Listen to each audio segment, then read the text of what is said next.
The information provided on lifeinterruptedradio.com is for educational purposes only. Welcome, everyone, to the Autoimmune Hour. I'm Sharon Sayler from SharonSayler.com. And as always, I'm just thrilled to be with you here tonight. And I've got a special treat on two fronts. Can you believe it? It's the 250th episode. 250 episodes, guys. We're closing in on I think our fifth year says we're doing this too. So, I mean, that's amazing to me as we're doing that many things and changing the world. I am just so excited that you, as part of my Courage Club community here, are changing the world with us as we continue to optimize our health and rediscover the world. And tonight I invited a very, very, very special friend to be on the show. You know, have you ever had one of those partners you just call your wisdom partner, and if you want wisdom, you just call them up? That's this guy, one of my wisdom partners, because we share a lot of similarities, and I can just kick ideas around with him, and he's like right there with me, following along with my ideas. So, very creative soul who helps me be creative. So, let me introduce Stephen Hobbs. He is an eco-creator, entrepreneur, writer, and philanthropist for children and trees. And so I've got more of this amazing bio here. He published 15 books and on, and he's developed 500 plus workshops around the world, as well as co-founded the International Mentoring Community. So we're going to talk multiple ways, just multiple things today, because I just love the creative mind of Stephen Hobbs. So welcome, Stephen. Thanks for being on the show. Oh, it's great to be here, Sharon, and I'm looking forward to sharing some words. Sharing some words, I know. One of the things that Stephen and I both will acknowledge are we're both word nerds, and we love the way that words create our meaning. Now, Stephen, last time you and I talked offline, we were talking about this idea of story and the stories we tell ourselves, the stories we share, and this idea of how it can create our current life, create our current reality, depending on how we're telling the story. So give your thoughts on how we tell stories to ourselves. Well, words are important. Words matter. And there is energy that's associated with the words that we use. And we can go back into the literature and find that words like shame and guilt have a different energy than love and joy. Yes. So that just alone, you go, well, hang on, let me pay attention to that, just to that observation, to that research. So when we're telling stories, we're at one level, but if we're sharing stories, we're at a different level. So this notion of telling stories is, I associate that with how we manage our life. But when you share your story, you are leading your life. Now, both are necessary, like managing and leading are both necessary. Telling stories and sharing stories are both necessary. But it's the application of where you are at that moment in time and space. So to your point, is that if I'm sharing a story, then I'm letting people know what is leading in my life. And it's sort of that future storyline that has connection to mystery. Mystery. But when I'm telling my story about what's going on in my life, it leans more into the history of what's going on. And if you live in your history, there's a certain energy, telling stories that are always coming from the history. Think about it from sharing stories from the mystery and the curiosity and what's happening. Again, history and mystery are important, but again, it's the story in the time and space. What's the energy that's involved with it? Wow. I don't think we've gone there yet, Stephen. That's awesome. No, I have to stop and think about this for a second. I'm thinking that oftentimes if you're feeling crummy, you might kind of get stuck in your history. Correct. It's sort of, history is high, story, history, high, story. And this notion of, hi, well, this is my story. And you're going, it's sort of like you're looking over your shoulder going, hi, this is my story. Yeah, too often our diagnosis becomes our identity. And oftentimes that's labeled upon us by the medical professional who will go, oh, you have, and give us this great big fancy word. And they're there in their white coat authoritatiness, and we'll believe that. And gosh, if that label becomes our identity, I can see how it becomes a present part of our history. Well, and that identity then rolls into how we control our lives. Control in the sense of how do we want to experience our life?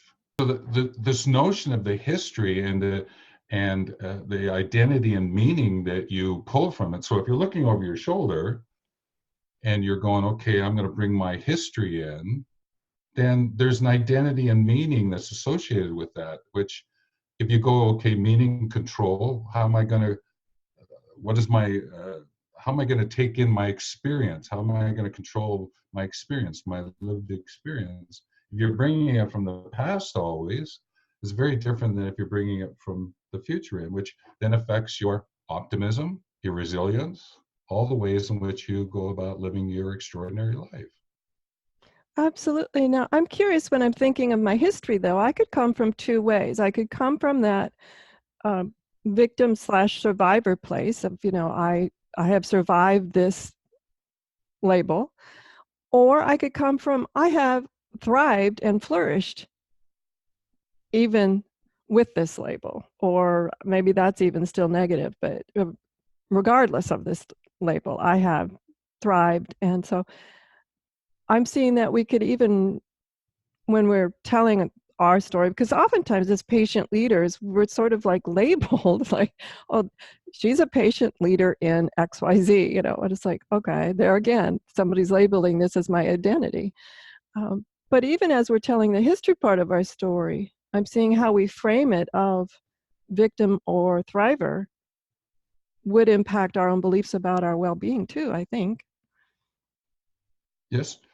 Well, it's again, it's the phrasing that goes with it is, oh yeah, well, I did all these failures and this is what happened, and I thrived out of it and all the other kind of stuff.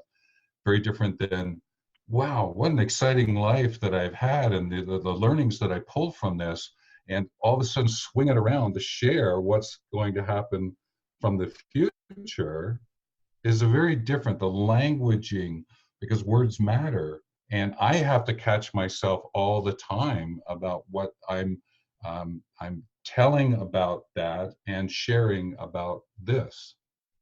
Did you catch that? This? Yes. Okay. And when you start paying attention, then you start to realize that you're bringing the best of what it is that we call our history. Hi, this is the story.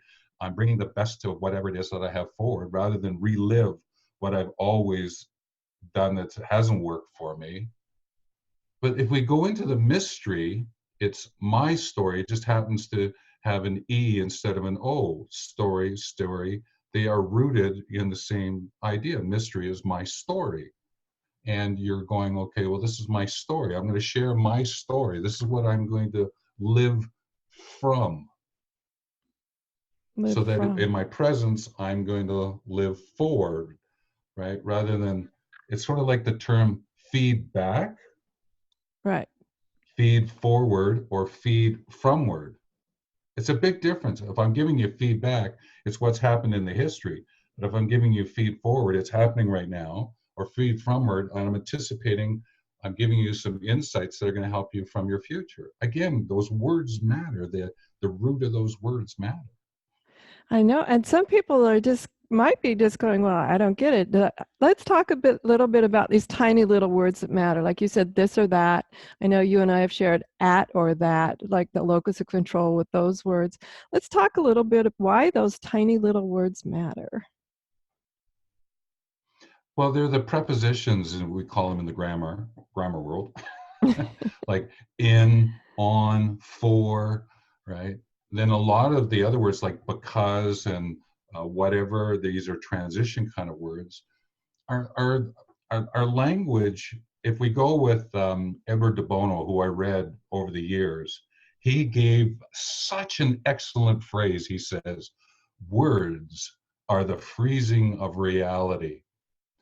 And you may be listening to this, you don't see the video part of it. You would see me going, whoa, big eyes, big mouth, that whole, wow, that is so, so important. Words are the freezing of reality, because we use these words to describe and explain something.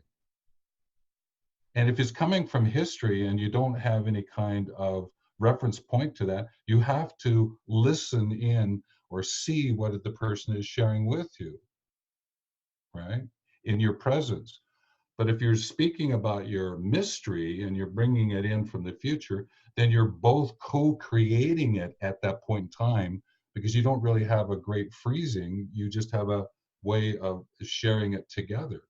So isn't it wonderful when you're talking about, you get your diagnosis, is to actually have a conversation from the future, not the conversation from the past, because that'll influence how you experience your lived experience now of that diagnosis. Absolutely. And this idea of co-creating with a medical professional versus being lectured to or handed a paper full of very depressing stats, perhaps. Yes. That happened to me. It was like reading all the way. And I'm like, wow, that's depressing. But at least it's just stats. I'm not going to be that part of the bell curve.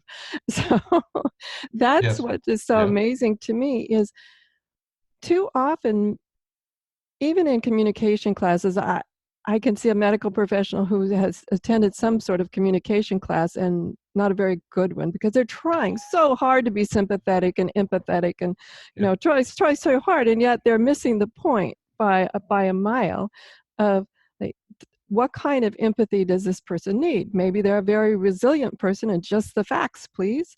Or maybe they're type of person like they need it a little slower, a little more, you'll be okay, type of language or whatever. And that always surprises me, how there seems too often to be one methodology for Yes. sharing. And Well, that's why I always say, it's not that I'm saying give up in your history, and I'm not saying only use your mystery. You need the elements, okay? It's sort of like you still need to be able to talk about that which is good and that which is bad, but it just depends on how you want to emphasize it in the story. History is important, mystery is important, right? Good and bad, they're important, right? I liken it to picking up a stick. If you pick up one end of the stick, the other, you pick up the other end, right? yeah, they come together. They come together. You pick up a coin, you get one side and you get the other side. When you manage, you lead. When you lead, you manage. We forget it because we go, well, we just got to learn about what it is to lead. We can only going to talk about the resilience of what it is that's going on in our lives. No, hang on a minute. Don't throw it all out just to emphasize some aspect. Bring the whole in to see you can co-create it. Right? So I think of that stick. I use the stick because one of the things from indigenous populations, people who have a deep history to the land, they always use the stick as one of the ways in which to have a conversation. I'm just going to pass a stick. What we did, all right, in some aspects of our lives, when we started to build out corporations and everything else like this in a much bigger way, the stick, instead of from a conversation point of view, became a pointer, then it sort of became a punisher. True. Right? True. And when we lose sight of our indigenous nature and who we are down into the core, who we are, and that we can influence what's going on in our lives, we miss something here. We've lost something in how to take care of ourselves. And isn't one of the greatest story sharers in the world are those who have the stories of how life began? Sitting around the campfire listening to those stories, Mm. right? Yes. And I'm thinking of one of those stories that I learned years ago. I'll just quickly paraphrase it here. And when you said the word stick, a lovely story about walking down the path, and up in front of the people who are walking, they all start to stop because there's a big snake right in the path in front of them. And so they slowly and slowly approach very cautiously, only to realize that it's a stick. And I've always thought about that, how we can use that in our lives. Like, let's not jump to conclusions too quickly here. Let's not, if the decision isn't imminent, like it's not a make or break moment decision, take some time and see what really is that mystery. What is that? Yes. Approach it from curiosity. Yeah. And that's the co-creation. I actually go so far as you indicated at the very beginning, as I use the word eco-creation. And so I use a lot of nature-based examples and ecological literacy to be able to explain what's going on in our world, because I want to go back into that, the basics of what it is that makes us up. Yeah. And a lot of times our stories make us up. I was speaking with a young woman not too long ago on a trip I took down to California, and we were talking about this difference between behaviors, attitudes, styles, traits, things like that. And it, of course, at the core is our identity. And it was fascinating to me that during this talk, she had this moment of insight that she has since connected with me again, saying it radically changed her world, was she had been making fibromyalgia her identity. And I was just, my heart leapt when she had that conscious moment of, okay, now is a choice time. What is the choice I'm going to make now that I have this conscious realization that I've been making fibromyalgia my identity? And that is such a joyous time when people come to those conscious moments of creation. Oh, for sure. And that's why I love the behaviors. And one of the ways to look at it, we have these words like be and do and have, right? They're very simple little words. But if you take a look at behaviors, it's be, have, and the behavior is what you do. So be, have, do, that combination. So if you're going to be something, what do you want to have? Then you can do it. But often what we've always shared was be, do, have. If I be who I am and I do something, I'll get something. And I'm going, hang on, let's look at these simple words and put them into a different combination. Then I realize be, have, do is really behaviors. Right.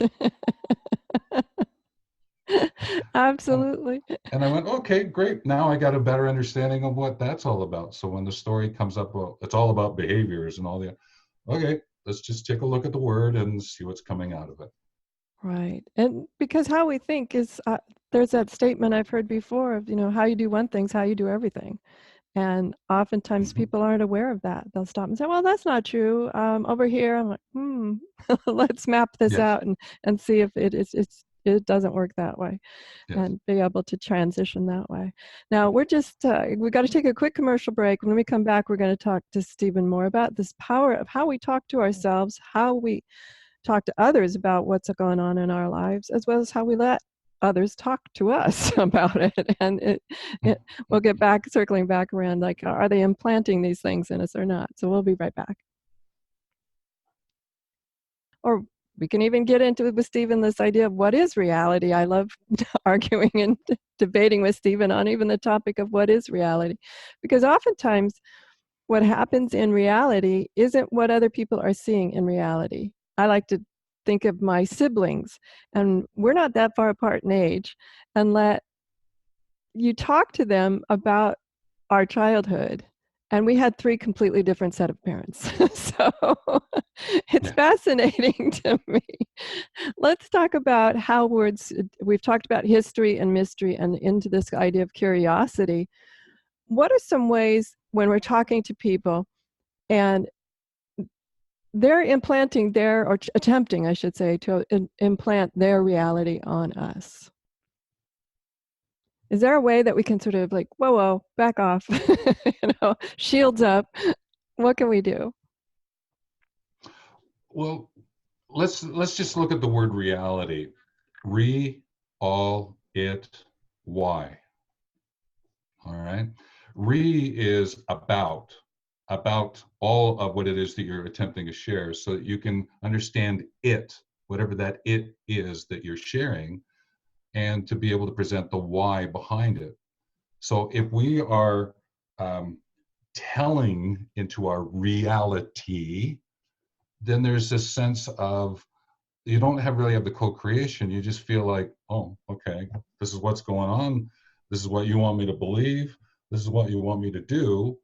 and you don't question it, then you have lost the sense of your it and why it's important. Because what you can do is pull what's important from what they were sharing with you, but it doesn't mean you need to take it word for word, action for action. So this means you've got to understand the concept of discernment of that person's reality that you're sharing with you, so that you can figure out what your reality is, so that what happens is you're just dovetailing it together. So discernment is really an important element of this. It is, and it's important to stay present at the moment when, especially in the medical world, you're being labeled or diagnosed, whatever words you want to put on it, because oftentimes it's easy to accept those as 100% truth. And yet each individual is different. And I say oftentimes these diagnoses are the best educated guess. And I know a lot of members of my audience do have autoimmune, and they'll say, yep, and my autoimmune has changed from how it was when it first manifests. So please, discernment is critically important when we're accepting any information, whether it's generic or medical information. It's really important to discern and not allow yourself to get caught up in the stats of it or the statistics. I find that was critically important. I've told this story before, but I'll share. When I was diagnosed, you have dermatomyositis. Well, first off, the word meant nothing to me. I had to sort of break it down, you know. I mean, I knew I was having skin rashes, so that's the dermato part. But anyway, the word could have been supercalifragilistic at that point because everything froze in time. But then I was somewhat arguing, not really arguing, I was just debating, shall I say, not using the word have with me. Just, this is the label for the condition you're going through. Okay, that's fine. Now we have a shortcut to the, you know, the condition. But the word have, when I was trying to cancel clear out of my own conscious memory that this had just been embedded, that I have this, that I have ownership of it. And the medical professional just didn't get it. It was just, that was a foreign concept to them, that why, you know, yes, you have this, you know, get real about it. And it wasn't really for their benefit. It was for my own unconscious benefit, because I later said, excuse me, I later said to them, look, I can have cockroaches, but that doesn't mean I own them nor I want them. And when you label, you have this, and you have authority in my mind of being a medical professional, I don't want my unconscious mind to believe that this is permanent forever and ownership. I want it to believe like, oh my gosh, yes, let's eradicate these cockroaches. And I know sometimes people look at me strange, but I think it's important for my own unconscious safety and clarity and mental stability and resilience to sometimes argue those points, just for my own unconscious mind to find out, yep, she's not accepting ownership of that. Yeah, it's this notion of communication. And I talk about collaborative conversations as being very important to communication. I think when we're in getting our diagnosis and the words given to us, we've got to say, okay, well, what does this really mean to me? Let's collaborate on a conversation to figure out what these words mean, rather than just assume that everything is going to be understood, which isn't always the case. Because I always look at communication. Communication is made up of kind of an interesting take. If you take the letter, the communication, the letter C that's in front of A, and near the end of communication, and you flip it around, it forms the word action. So you have community action. And community is made up of level of commonness that unifies us. That's what makes up community. So if you're working with your practitioner, are you not attempting to create a community of significance? Yes, absolutely. A Right. team, an equal membered team. Co-creation, collaborative conversations. The community is the level of commonness that unifies us into action. That is what it is that you would be creating. The discernment now is to enter into that conversation as a collaborative conversation to create a community of significance. And now that is a completely different way to deal with the practitioner that's in front of you and all the other practitioners that are surrounding you and your family and friends, right, that are coming into us. Now you're saying, let's create a community of significance. Not just a community, it's a community of significance. And if you can go so far as to say, let's create a community of movement, then you go into this whole other way in which to experience this lived experience of what it is that's happening to you. I just Go thought I'd share deeper that into perspective. community. Yes, man, you got me running here. So go deeper into community of movement. I love that. Because Okay. I feel part of Autoimmune Hour is trying to create a movement around patient self-empowerment, self-communication, self-understanding, and thriving. Yes. Well, to position this, think of the hand, all right? The pinky is community, just even understanding what that is, which moves into community of connection, into community of practice, into community of significance, into community of movement, okay? Mm-hmm. So we understand a community level of calmness unifies us. The community of connection is just setting up the relationships. We're setting up the community of, being together. Community of practice, the things that we do together. Well, that was a very common term, 10, 20 years ago, still around in the workplace is, the practice of leading, the practice of being a copywriter, and how do we improve those, right? We go to conferences, it's about how to improve our copywriting or improve our managing, right? Improving our diagnosing, right? These kind of things, okay? The community of significance is what's the value that you're adding on, not only to your life, but the other lives of others, this concept of ripple effect. But the community of movement is really about understanding is that there's the physicalness of the community. I'm up, I'm moving around, but it's also the movement of what does it lead to?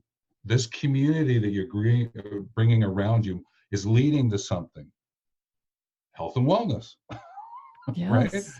It's leading to something, and therefore, if you're going to be doing some things and being in movement physically, it has to be leading somewhere.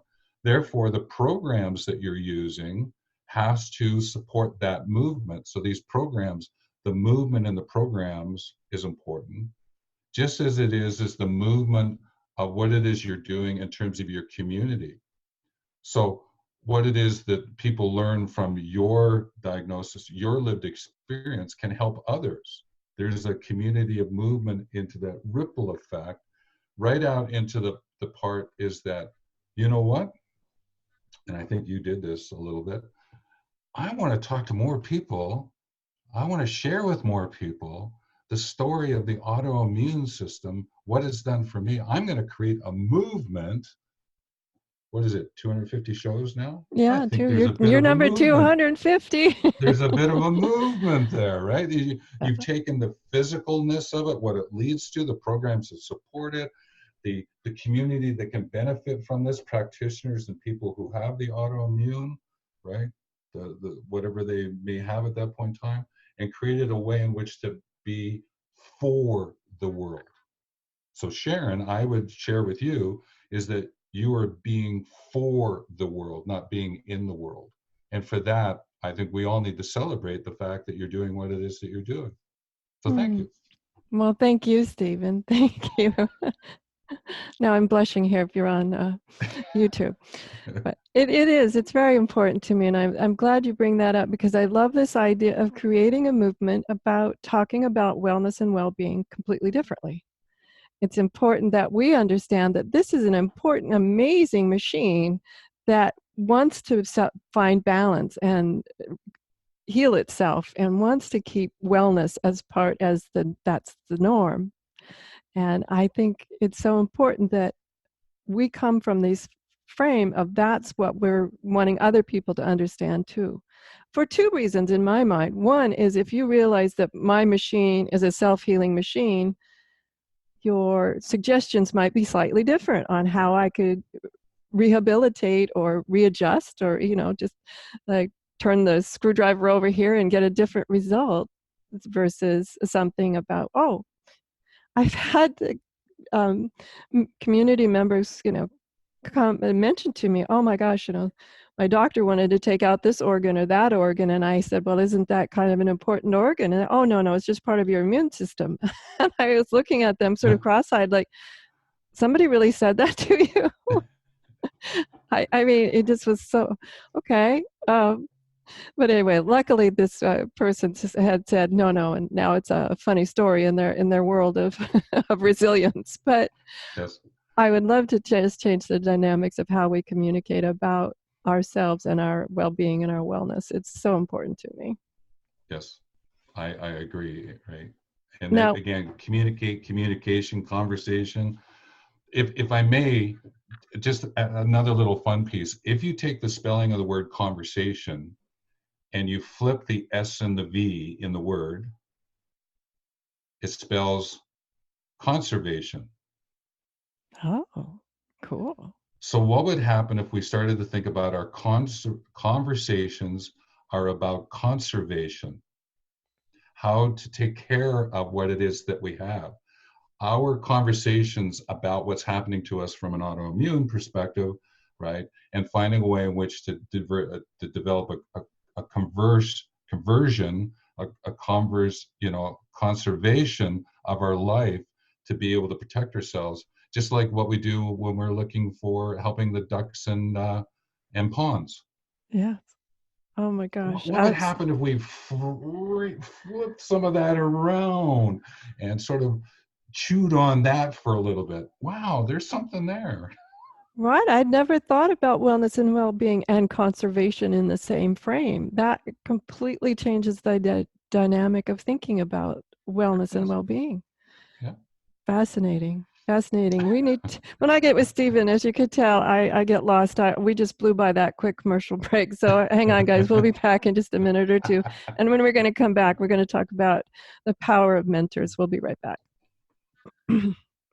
Talking about how we talk to ourselves, how others talk to us, and what words mean to us and how they create what's happening here and the future, how they frame the past in us, and how important it is to be very clear on how you're talking to yourself. I want to have enough time, though, Stephen. I know you and I both have a great passion for mentorship, which to me is different than coaching. I am a health and wellness coach and an executive coach, but I also am a mentor. And let's talk about how mentors change the world, because to me, mentors are pretty hot, pretty awesome. They are. I've been a mentor. I actually consider myself a facilitative mentor, and because I never quite got the world of coaching for me. If I can share a quick little story here, okay? The difference between mentoring and coaching. With mentoring, the mentee, the person that's with you, is going to be asking you questions to tap into your lived experience as the mentor. In the coaching, what the coach is doing is asking the coachee questions to get the coachee to realize their accountabilities and responsibilities and get things done. That's how I differentiate the two of them. I never really got into the world of coaching because I kept thinking I need to pull that frozen fish out of my holster every once in a while and whack the person up the side of the head to say, didn't you get that point? And that isn't a great way to build up human dynamics, right? So I never quite got into coaching part. So Yeah, and it was a great description of what the difference between coaching and mentoring is, because that's true. It's the direction of the question and whether where the direction of where the answer comes from. So, yes. and I agree. Sometimes as a coach, when I'm in my coaching hat on, it is very hard not to offer an obvious solution. Sometimes that's where stories come in, though. You can do what I call drive-by. True. A drive-by coaching session where it's not from your experience, but you can share a story. And Yes. oftentimes I find that you can do that. But now I've had several mentors in my life that have changed my life, and I'm so appreciative of them. Now, if one wants to find a mentor or wants to be a mentor, I know you have a lot of experience in that. What are some ways people can, if they're saying, I think people can be both, actually. You've got a lot of learned experience, regardless of what your learning was, or there's always room for learning more. Well, there's a really great phrase that I share, which is, when you listen, you learn. Where you share, you educate. And that means you're both a learner and an educator. Mm-hmm. Therefore, you're a mentor and a mentee. So even in the mentor arrangement, when you may say, I'm walking into this as the mentor, if you are not open to being a mentee at the same time, then you are doing a disservice to that mentee who is walking in, because they need to understand what it means to mentor as well. They need that lived experience, and you're doing a disservice if you don't allow that dynamic to take place. Okay, because are you not, as a mentor, asking questions of the mentee, not only to help the mentee, but also to help yourself, to be better in that arrangement? So Oh, again, absolutely.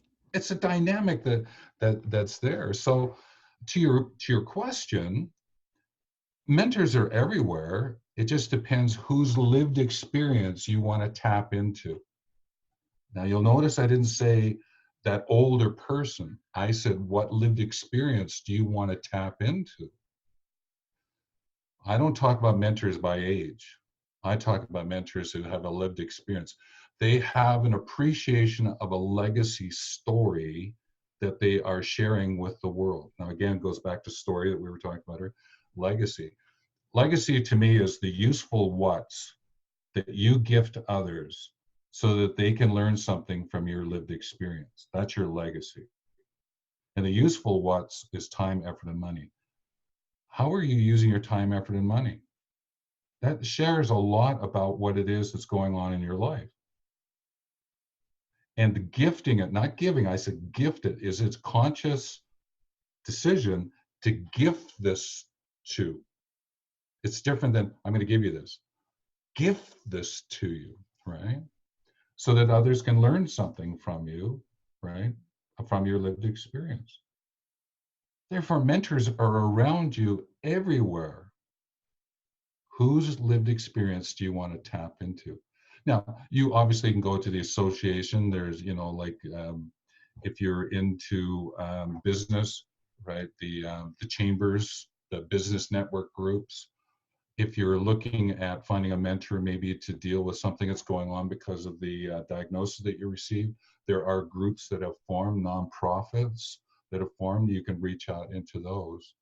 But a lot of times, if you just keep your ears open, right, and your ears are actually a really great connection to your heart, right? That's why ear is in the middle of heart.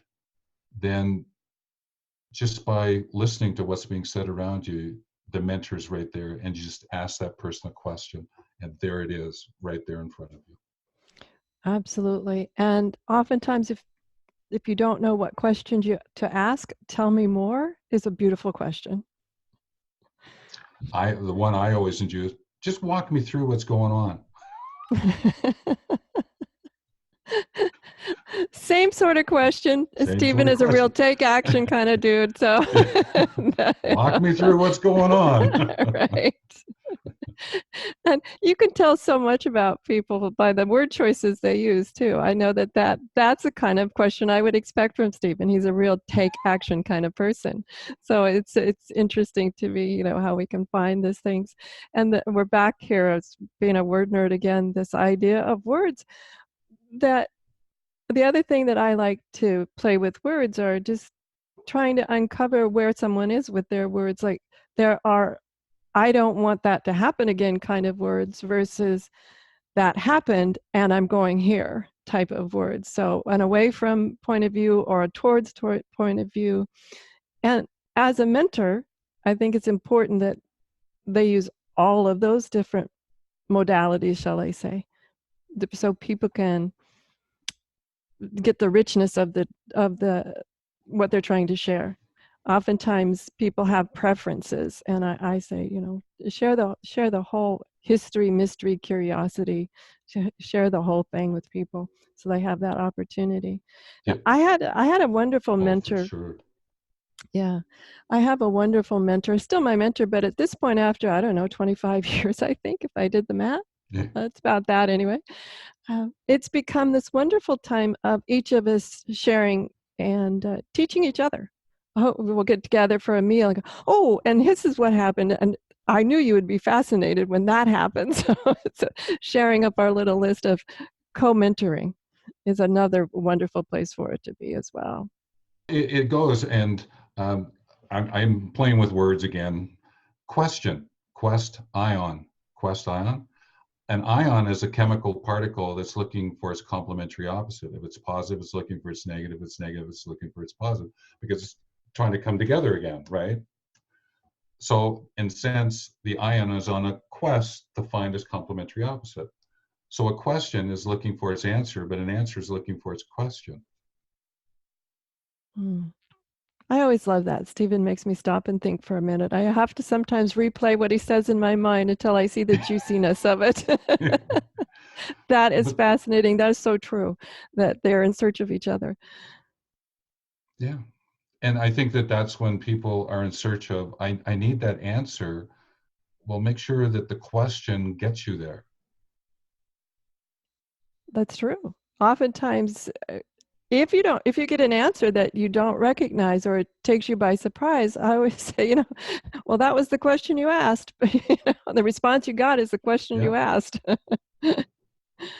Well, it's sort of like, if the answer is the diagnosis you got is the answer, is that the answer to the question you're asking? Right. And if it's not, then you better reframe the question or ask another question, because if not, then you are then still not having things come together to work. When positive matter and negative matter come back together, it's spirit.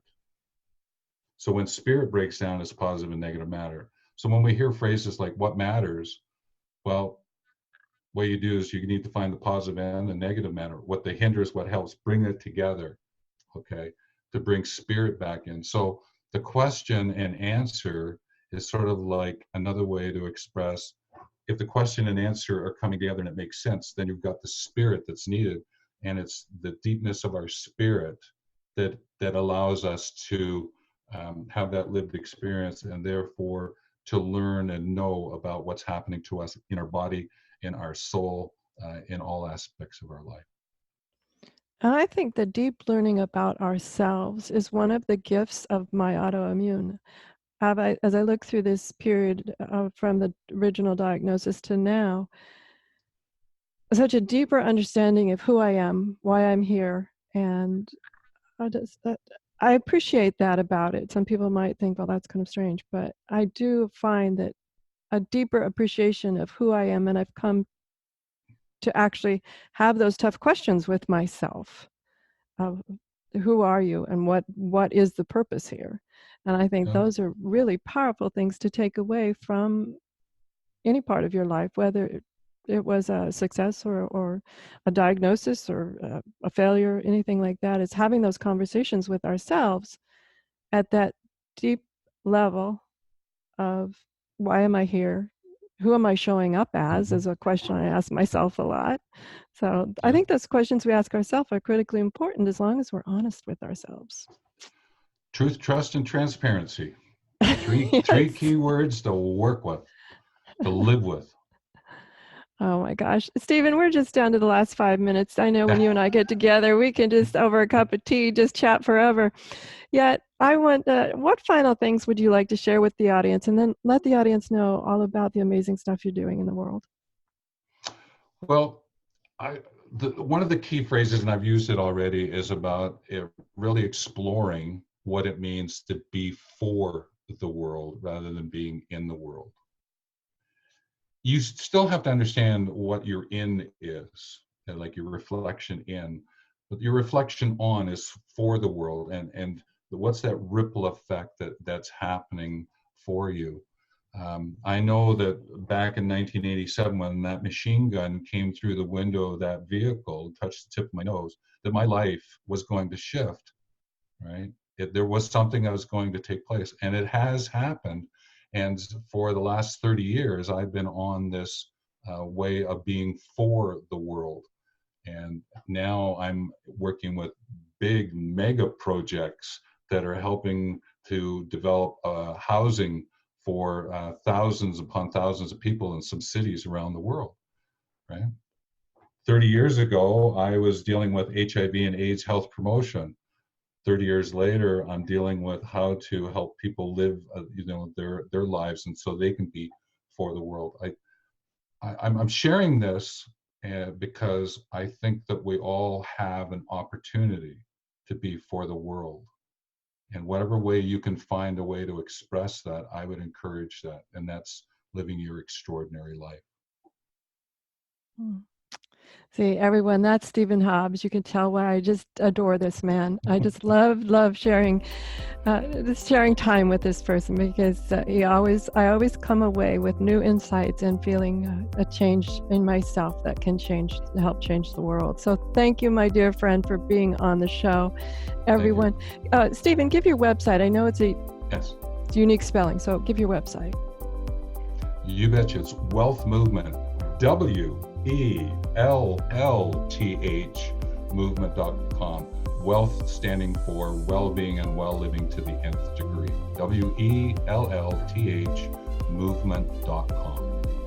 And we'll have that up at understandingautoimmune.com. If you're driving or working out or something as you're listening to this, we'll have the spelling up there too. So go there, find out more about Stephen and his amazing work. Everyone, have a great week, whatever your adventures. Join us next week for another episode. We're starting up the road again at 251. So excited Stephen could be here for my 250th episode. Everyone, have a great week, whatever your adventures. Enjoy. The information provided on the Autoimmune Hour, Understanding Autoimmune, and Life Interrupted Radio, including the websites understandingautoimmune.com and lifeinterruptedradio.com, plus social media, is for educational purposes only. What you read, hear, and see on the Autoimmune Hour, Understanding Autoimmune, and Life Interrupted Radio, and its websites, and other media outlets is based on experience only. The information should never be used for any legal, diagnostic, or treatment purposes. Always seek sound legal, medical, and or professional advice regarding any problems, conditions, and any of the recommendations you see, hear, or read here on the Autoimmune Hour, Understanding Autoimmune, and Life Interrupted Radio.